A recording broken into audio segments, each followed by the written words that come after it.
چلیے میں نوجوانوں سے کہتا ہوں، بزرگوں سے بھی کہتا ہوں، چلیے ایک پریکٹیکل کیجیے آپ صرف 1 مہینہ، only 1 month نماز کو قائم رکھیے. کچھ بھی ہو جائے، ٹرین چھوٹتی ہے چھوٹ جائے، گاڑی چھوٹتی ہے چھوٹ جائے، کچھ بھی ہو جائے، لیکن نماز مت چھوڑیے. میں پریکٹیکل بات کہہ رہا ہوں. 1 مہینہ اس پر قائم رہیے، پھر 1 مہینے کے بعد نماز خود ہی آپ کو نہیں چھوڑے گی. آپ کر کے تو دیکھو یار، کر کے تو دیکھو میرے پیارے، پھر دیکھو کیا لطف آتا ہے. آج تمہیں سایہ بھی ڈرا رہا ہے نا، سایہ سے بھی ڈر لگ رہا ہے نا. نماز کو اپنے سینوں سے لگا دو. خدا کی قسم، ظلم و تشدد کی کیسی ہوئی آندھیاں بھی چلیں گی نا، اس سے بھی خوف نہیں آئے گا تمہیں. جو بندہ 5 وقت اپنے رب کی بارگاہ میں حاضر رہتا ہو. ارے بھائی، ایک آدمی ہے جو منسٹر کی آفس میں کام کرتا ہے، اور دوسرا آدمی جو آفس میں کام نہیں کرتا لیکن 3 بار پرائم منسٹر کے پاس جاتا ہے. تو دیکھیے کیسے سینے چوڑے کر کے چلتا ہے وہ. اس کا آنا جانا پی ایم کے آفس میں ہے. دیکھیے اس سے لوگ ملتے، ارے صاحب یہ پی ایم کے یہاں، اس سے پی ایم سے تعلقات ہے، پی ایم کے یہاں آ جاتا ہے، ہمارے پریزیڈنٹ سے اس کے تعلق. دیکھیے کتنا بے خوف گھومتا ہے اس ملک میں.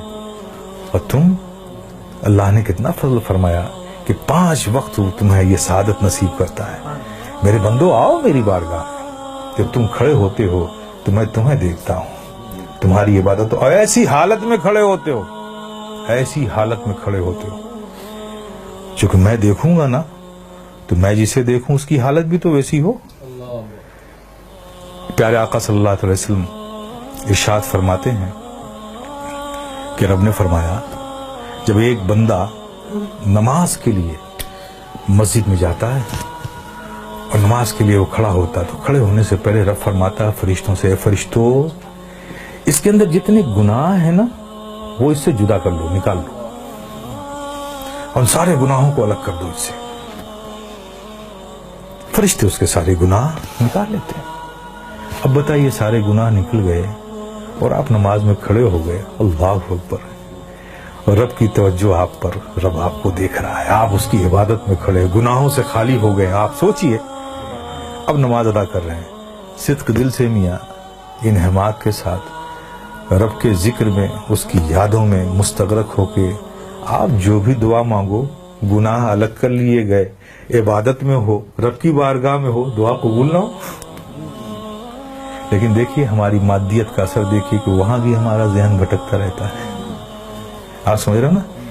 پھر اس کے بعد کیا ہوتا ہے، جب وہ بندہ نماز سے فارغ ہوتا ہے، کتنی بڑی نعمت ہے آپ سوچو. نماز سے فارغ ہوتا ہے، فرشتے پوچھتے ہیں، مولا وہ جو نماز سے پڑھنے سے پہلے اس کے گناہ الگ کیے تھے، وہ جو سب رکھے ہوئے ہیں الگ، اس سے یہ نماز سے فارغ ہو گیا، اب اس کا کیا کروں، اب اس کا کیا کروں.